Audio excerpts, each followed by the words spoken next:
Oh, sino nang gumagamit sa inyo nitong lip serum na 'to?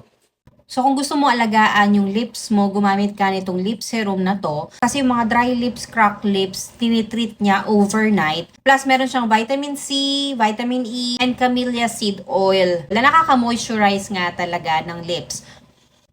Mabango din siya and meron din siyang tint pagising mo sa umaga. So, ang paggamit niyan, pinch mo lang ng onte. So, yung lumabas, apply mo na sa lips mo. Ayan. Tapos, ikalat mo na lang. O, 'di ba? Ang lakas maka-pouty lips. Looking healthy siya, oh. Shiny talaga. Tapos, stay mo na yan overnight para matreat niya yung dry and cracked lips mo. Then, pagising mo sa umaga, boom, tinted ang lips mo. Meron siyang tint. Iba't ibang kulay, iba't iba po ng tint.